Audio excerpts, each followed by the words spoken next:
আপোনালোকক মোৰ নমস্কাৰ। আজি আমি এটা এটা মানে ইম্পৰ্টেণ্ট টপিকত আজি আমি কথা পাতিম, যিহৰ নাম আছে চেফছ অফ ডাইৰেক্ট ডিলছে, যিটো অৰ্গেনাইজেশ্যনৰ পৰা বহুত মানুহে নিজৰ নিজৰ লাইফটো ইয়াৰ পৰা চেঞ্জ কৰিছে। এইটো আপুনি নিজৰ লাইফত কেনেকে আনিব পাৰে, কেনেকে কৰিব পাৰে, এইটো আজি আমি শ্বেয়াৰ কৰিম আপোনালোকৰ লগত। আজি মই এইটো ষ্টাৰ্ট কৰি আছো। যেনেকে ইয়াতে লিখা আছে, क्या आपके भी सपने हैं? যেনেকে চবৰ এটা এটা লাইফৰ ড্ৰিম আছে, যেনেকে নিজৰ পইচা থাকক বা নিজে মানে ৱৰ্ল্ড টুৰ কৰক, নিজৰ গাড়ী থাকক, এইবিলাক চবৰ এটা এটা ড্ৰিম আছে। সেইটো ড্ৰিমটো কিন্তু চবে পুৰা কৰিব নোৱাৰে, কাৰণটো কি হয়, আমাৰ ইনকাম চৰ্চটো সৰু থাকে। কিন্তু বহুত মানুহৰ ইমান ডাঙৰ ডাঙৰ ড্ৰিম থাকে যে মই কেনেকে কৰিম বা কেনেকে এইটো আমি চাকচেছ কৰিব পাৰিম। এইটো আমি ইয়াৰ পৰা কেনেকে ল'ব পাৰি, এইটো আমি আজি ডিছকাছ কৰিম। যেনেকে আমাৰ এটা গভৰ্ণমেণ্টে চাৰ্ভে ওলাইছিলে, যেনেকে আজিকালি আমাৰ যেনেকে ইনকামটো সৰু হয় কিন্তু এক্সপেন্সেছটো বহুত আছে। যেনেকে চব বছৰে বছৰে আমাৰ এক্সপেন্স বিলাকে যেনেকে বাঢ়ি আছে। যেনেকে 1950ত কিমান আছিলে, 20 ৰুপিজ হৈ আছিলে। তাৰপিছত 1970ত 200 হ'ল। এনেকে বাঢ়ি গৈ আছে। তাৰপিছত যেনেকে 2030ও আহিব। 2030লৈকে আমাৰ কিমান এক্সপেন্সেছ হৈ যাব, যেনেকে 2 লাখ টকা। কিন্তু আমাৰ যিটো এতিয়া ইনকাম যিটো আছে, এইটো ইনকামৰ পৰা আমি ইমানটো ইনকাম কৰা নাই, যিটো 2030লৈকে আমাৰ ইমান এক্সপেন্সটো ওলাব পাৰে, হয়নে নহয়?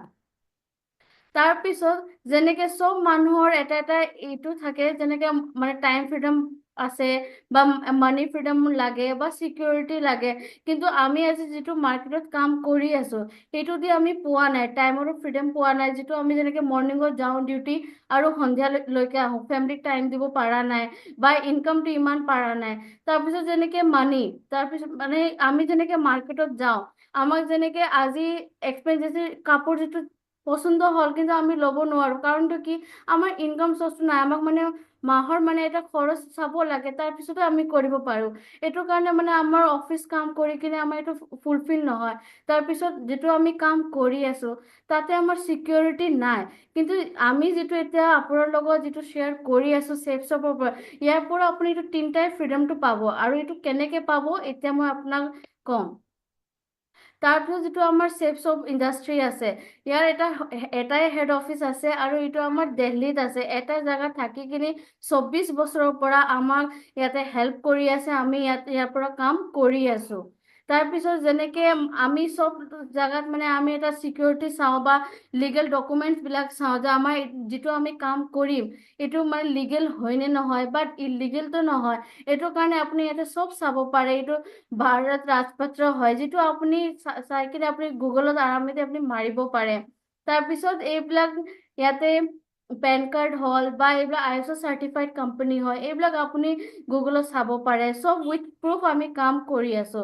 তাৰপিছত আমাৰ অৰ্গেনাইজেশ্যনে মেইন 5টা ফিল্ডত কাম কৰে, যেনেকে এডুকেশ্যন, হেল্থ, ফেশ্বন, টেকনলজি আৰু চিকিউৰিটি। এনেকুৱা মেইন 5টা ফিল্ডত কাম কৰে। তাৰপিছত আমাৰ অৰ্গেনাইজেশ্যনৰ লগত এনেকুৱা ডাঙৰ ডাঙৰ ব্ৰাণ্ড টাই আপ হৈ আছে, যেনেকে আপোনাৰ ৰেমণ্ড হ'ল, চেফ এয়াৰ হ'ল, চেফ ৰাইডাৰ, চেফ ট্ৰেভেল, এনেকুৱা ডাঙৰ ডাঙৰ ব্ৰাণ্ড আমাৰ লগত 24 বছৰৰ পৰা টাই আপ হৈ আছে। সিহঁতৰ এটা এটা পেকেজ আমাক দিয়া, যেনেকে fashion related, kitchenware related, home care related, health care related, everything ইয়াতে আমাৰ আছে, যিটো আমাক সদায় লাগে। যেনেকে এইটো হ'ল কোট পেন, আমি কোট পেন ইউজ কৰো, ঘৰতো লাগে বা কাকো গিফ্ট দিবৰ কাৰণে আমাক এইটো লাগে, আমাৰ এইটো নেচেচাৰী আইটেম হ'ল। তাৰপিছত শ্বুজ হ'ল, জেকেট হ'ল, পাৰফিউম হ'ল, ফেচ ৱাছ হ'ল, ফেচ ক্ৰীম হ'ল, জুৱেলাৰী আইটেম বিলাক হ'ল, বা এইবিলাক প্ৰডাক্টছ হ'ল। আপোনাৰ যেনেকে যাক যাক ডায়েবেটিছ আছে, মানুহে ইনচুলিন লয় বা মাহে মাহে বাৰে বাৰে ডেইলি ডেইলি ইনচুলিন ল'ব লাগে। কিন্তু আমাৰ ইয়াতে যিটো ডাইভা কেয়াৰ আছে, এইটো ল'লে আপোনাক ইনচুলিনটো গুচাই দিয়ে ইয়াৰ পৰা। মানে এনেকুৱা ৱৰ্ল্ড ক্লাছ কোৱালিটি আমাৰ ইয়াতে প্ৰডাক্ট বিলাক আছে, যিটো আপুনি ইউজ কৰিলে আপুনি প্ৰমাণ মানে 1 মাহৰ 1.5 মাহৰ ভিতৰত আপুনি পাব ইয়াতে। তাৰপিছত যেনেকে এইবিলাক গ্ৰচাৰী আইটেম বিলাক হ'ল, মছলা লাগে, চবৰ ঘৰত লাগে এইটো। এইবিলাক নেচেচাৰী আইটেম বিলাক আছে, এইবিলাক কিচেনৰ ছেট বিলাক আছে, ডিনাৰ ছেট হৈ গ'ল, মানে মাৰ্কেটৰ পৰা ইয়াতে ৱৰ্ল্ড ক্লাছ প্ৰডাক্টটো আছে আমাৰ তাত। তাৰপিছত এইটো হ'ল চবতকে ডাঙৰ আমাৰ মেইন ভাগৱত গীতা। মানুহৰ ঘৰত যিটো ভাগৱত গীতা আছে, মানুহে কি কৰে, লাল কাপোৰত বান্ধি কিনি থৈ দিয়ে। কিন্তু এইটো ডিজিটেল এইটো আমাৰ ডিজিটেল ভগৱত গীতা হয়। মানে যাৰ পঢ়া লিখা নাই তথাপিও সি মানে টাচ কৰি কিনে ইয়াৰ পৰা নলেজটো ল'ব পাৰে। এইটো আমাৰ 15 লেংগুৱেজত এভেইলেবল আছে। এছামিজ হ'ল, বেংগলী হ'ল, হিন্দী হ'ল, চব লেংগুৱেজ আপুনি এইটো শুনিব পাৰে। তাৰপিছত এইটো আমাৰ সম্পূৰ্ণ হনুমান হ'ল, এইটোও এনেকুৱা চেম হয়, যিটো আপুনি এইটো ইনষ্ট্ৰুমেণ্ট লৈ কিনে আপুনি য'ত টাচ কৰিব এইটো কৈ দিয়ে, এইটো চব ভাষাত আমাৰ এভেইলেবল আছে। তাৰপিছত এইটো আমাৰ সম্পূৰ্ণ ৰামায়ণ হ'ল, এনেকুৱা ইয়াতে 24 ভজন আছে, 20 এপিচড অফ ৰাম কথা আছে, ইয়াতেও আপুনি চব পাব। আৰু এইটো টাচ কৰিলে আপুনি শুনিব পাৰে, ভালকে আপোনাক চব এক্সপ্লেইন কৰি দিয়ে, চব জ্ঞান আপুনি ইয়াৰ পৰা ল'ব পাৰিব। তাৰপিছত এইটো হ'ল স্মাৰ্ট ষ্টাৰ একাডেমিয়া। যেনেকে চব গাৰ্জেনে ভাবে যে আমাৰ ল'ৰা ছোৱালী এটা ভাল শিক্ষা দিওঁ, এটা ভাল এডুকেশ্যন দিওঁ, যিটো আজিকালি স্কুলত যায় কিন্তু তাতে কি চব ভাষাটো মানে পঢ়িব নোৱাৰে, কিন্তু ইয়াতে আপোনাৰ চব ভাষা আছে। তাৰপিছত এইটো আপুনি এইটো পেনে দি আপুনি য'ত টাচ কৰিব এইটো কৈ দিয়ে। ইয়াতে 50 ব্ৰেইন বুষ্টাৰ আছে, ব্ৰিলিয়ণ্ট পাজল গেম আছে, বুকছ আছে, মেগনেটিক কাৰ্ড আছে। ইয়াতে আপুনি মানে এটা ল'ৰা ছোৱালী ভাল এডুকেশ্যন ল'ব পাৰে। আজিকালি যেনেকে ল'ৰা ছোৱালী বহুত মানে কি কৰে, মোবাইলৰ লগত বেছি খেলি থাকে বা মোবাইলত পঢ়ি আছো বুলি কিনে কি চাই থাকে, কিন্তু এইটো দিলে আপুনি মানে এটা ভাল এডুকেশ্যন সিহঁতক দিব পাৰে। তাৰপিছত যেনেকে এইবিলাক চব আমাৰ প্ৰডাক্ট বিলাক হ'ল। তাৰপিছত যেনেকে আমি মাৰ্কেটত কেনেকুৱা শ্বপিঙৰ অপশ্যন বিলাক কি আছে, যেনেকে আমি দোকানত যাওঁ, ঠিক আছে, আৰু এটা আমাৰ চেফ শ্বপ হ'ল। তাৰপিছত যেনেকে আমাৰ ইয়াৰ পৰা আপুনি কেনেকে ইনকাম চৰ্চটো কৰিব পাৰে এইটো মই আপোনাক জনাই আছো। যেনেকে মই জাষ্ট এক্সাম্পল আপোনাক কৈ আছো, যেনেকে আমি যেনেকে 100 ৰুপিছত এটা কল্ড ড্ৰিংকৰ বটল আনিলো, কিন্তু এইটো সঁচাতো 100 ৰুপিজ বনোৱা নহয়। য'ত বনোৱা হয় তাতেতো কমত বনোৱা হয়, কিন্তু মাজতে ইমান এজেণ্ট, ডিষ্ট্ৰিবিউটৰ, ডিলাৰ, ৰিটেইলাৰ যে আছে, সিহঁতে কি কৰে পইচা খায়। কাৰ পৰা খায়? কাষ্টমাৰ পৰা এইটো যায়।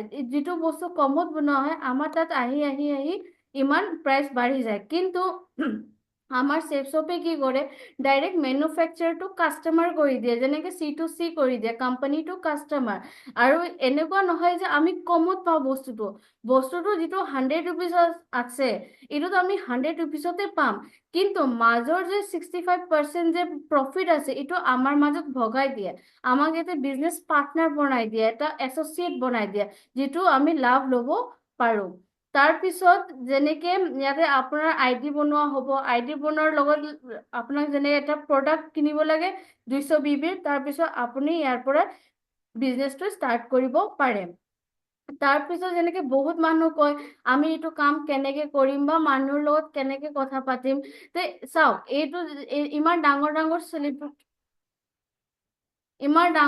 চেলিব্ৰিটি বিলাক আছে, সিহঁতেও কি কৰি আছে, সিহঁতেও প্ৰমোচন কৰি আছে। আমাৰো ইয়াতে কাম প্ৰমোচনৰে হয়। মানে আমি যিটো কাপোৰ পিন্ধি আছো, যেনেকে আমি আজি নতুন কাপোৰ আনিলো, মানুহ বিলাক খুজে নে নোখোজে যে এইটো আপুনি কৰ পৰা আনিলে, কেনেকে আনিলে। সেনেকৈ আমাক ইয়াতে চেফ শ্বপৰ প্ৰডাক্টছো যিটো আমি ইউজ কৰিম, সেইটো মানুহক যিটো কম, আমি মানুহক দেখাম, মানুহে কিনিব, এনেকে আপোনাৰ ইয়াৰ পৰা পইচাটো আহাটো ষ্টাৰ্ট হৈ যাব। তাৰপিছত যেনেকে আপুনি ইয়াতে কামটো ষ্টাৰ্ট কৰিছে, আপুনি ইয়াতে ইউ পজিচনটো পাব। আৰু ইয়াতে আমাৰ 3টা গ্ৰুপ আছে, blue group, amber group, purple group. আমাৰ আগতে যেনেকে ব্লু গ্ৰুপত কাম ষ্টাৰ্ট হয়। তাৰপিছত যেনেকে আমাৰ লেফ্ট আৰু ৰাইট পজিচন আছে, যেনেকে আপুনি আপোনাৰ ৰেফাৰেন্স, যেনেকে দুটা মানুহক আপুনি ইয়াতে বিজনেছত আনে, তা আপোনাৰ 1000ৰ ইনকাম হয়। এনেও আপুনি মাৰ্কেটত কিবা বস্তু আনিলে আপুনি প্ৰমোচনটো কৰি আছিলে, কিন্তু তাতে আপুনি পইচা পোৱা নাছিল। কিন্তু ইয়াতে আপুনি যদি আপোনাৰ ৰেফাৰেন্স দুটা মানুহ ইয়াতে পাৰ্চেজিং কৰে, তা আপোনাৰ 1000ৰ চেক হয়। তাৰপিছত এনেকে যেনেকে দুটা মানুহ আহিছে, তাৰপিছত সিহঁতেও ইয়াতে কিহৰ কাৰণে আহিব, পইচাৰ কাৰণে আহিব, ইনকামৰ কাৰণে আহিব। তে সিহঁতেও যেনেকে আপোনাক বেলেগ মানুহক সেইটো জানকাৰী দিব, তে সিহঁতেও পইচা পাব, আৰু ইয়াতকে আপুনি ডাবল আপোনাৰ 2000কে ইনকামটো বাঢ়ি যায় ইয়াতে। তাৰপিছত ইয়াতে বহুত ধৰণৰ আমাৰ ইনকাম আছে, ৰেংক ইনকাম আছে, ৰেংক 1ৰ 7000, ৰেংক 2 এনেকেও আমাৰ বাঢ়ি যায়। যেনেকে আপোনাৰ পজিচন বিলাকটো বাঢ়ি থাকিব, আপোনাৰ ইনকাম প্ৰচেছটোও বাঢ়ি থাকিব। তাৰপিছত আমাৰ ইয়াতে ৱৰ্ল্ড টুৰ আপুনি বেনিফিট পাব, ইয়াতে আমাক মানে কোম্পানী আমাক বোনাছ দিয়ে। আপোনাক যেনেকে কিবা আপুনি টাৰ্গেট জিকিলে আপোনাৰ ইয়াতে ৱৰ্ল্ড টুৰ হয়, এইটো আমাৰ ফ্ৰী অফ কষ্ট হয়, এইটো আপুনি ইয়াৰ পৰা ল'ব পাৰে। তাৰপিছত যেনেকে আমাৰ এটা এটা এটা ৰেংকত চব বেলেগ বেলেগকে মানে আছে, যেনেকে আপোনাৰ ৰেংক 4 বা ৰেংক 6 হয়, ত আপোনাৰ ডমেষ্টিক আপোনাক এইটো ট্ৰিপ দিয়া হয়, আপুনি অকলে যাব পাৰে। কিন্তু যেনেকে আপোনাৰ ডাঙৰ যেতিয়া আপোনাৰ পজিচনটো হ'ব, তাৰপিছত আপুনি হাজবেণ্ড ৱাইফৰ লগত বা ৱাইফ হাজবেণ্ডৰ লগত এনেকে উইথ কাপল আপুনি যাব পাৰে ইয়াতে। তাৰপিছত আজি যেনেকে আমাৰ আগতো এইবিলাক চিষ্টেম আছিল, কিন্তু এতিয়া আমাৰ আৰু মানে চুপাৰ চাৰ্জ বোনাছ আমাৰ কোম্পানীয়ে মানে এষ্টাব্লিছ কৰিছে, আমাক দিয়া হৈছে। যেনেকে যদি আপুনি উইদিন 30 ডেইজত আপুনি ৰেংক 1 কৰিলে, ৰেংক 1 কৰিলে আপোনাক মানে ইনকামটো বাঢ়ি বাঢ়ি যায়। তাৰপিছত তথাপিও বহুত মানুহৰ ডাউট থাকে, মানে মাথাত থাকে যে মই কামটোতো অলৰেডি কৰি আছো, নিজৰ কামৰ লগত আমি এইটো কামটো কেনেকে কৰিব পাৰি, বা আমিতো ইমান টাইম দিব নোৱাৰো। কিন্তু মই আপোনাক যেনেকে এটা 1% কাম কৰি কিনে আপোনাক বুজাই আছো যে আপুনি 1% কাম কৰি কিনে ইয়াৰ পৰা কেনেকে ইনকাম ল'ব পাৰে। যেনেকে আপুনি 1 মাহৰ ভিতৰত বা মানে আপুনি কমচে কম 10জন মানুহতো ক'ব পাৰি, তাৰপিছত 10জন মানুহ যদি আপোনাৰ লগত 200 BB প্ৰডাক্টটো লয়, তা আপোনাৰ ইনকামটো কিমান হ'ব? 5,000। কিন্তু এতিয়া আপোনাৰ মাথাত হ'ব যে এতিয়াতো লাখ টকাৰ কথা কৈ আছিলে, এতিয়া হাজাৰত কেনেকে আহি গ'ল? কিন্তু এটা কাম ষ্টাৰ্ট কৰিবৰ কাৰণে আমাক সৰু পৰাইতো যাব লাগে ন, ডাঙৰটো ডাইৰেক্ট নাহে। তো এনেকে আমাৰ যেনেকে আপুনি এটা মাহত আপুনি 10জন মানুহক কৈছে, তা আপোনাৰ কিমান ইনকাম হৈ গ'ল? 5,000। তাৰপিছত নেক্সট বছৰত যদি আপুনি সেইটো 10জন মানুহ আৰু 10জন মানুহক এইটো বিজনেছৰ জানকাৰী দিয়ে, সিহঁতেও 200 BB দি আমাৰ ইয়াতে জইন কৰে, তাৰপিছত আপোনাৰ ইনকাম কিমান হৈ যায়? 50,000। তাৰপিছত থাৰ্ড ইয়াৰত যদি সেইটোৱে 100 মানুহটো আৰু 10জন মানুহ এইটো জানকাৰী দিয়ে, আমাৰ তেন্তে আপোনাৰ ইনকাম কিমান হৈ গ'ল?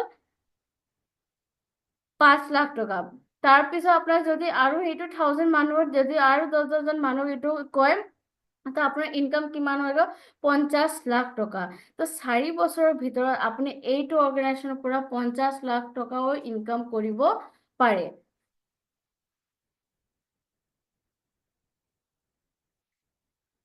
কিন্তু বহুত মানুহৰ এইটো থাকে যে মানে 4 বছৰতে মানে বহুত মানুহ বিলিভ নকৰে যে 4 বছৰতে ইমান ইনকাম হ'ব নোৱাৰে, আমিতো মাৰ্কেটৰ ইমান বছৰৰ পৰা কাম অলৰেডি কৰি আছো, তথাপিও আমি পোৱা নাই।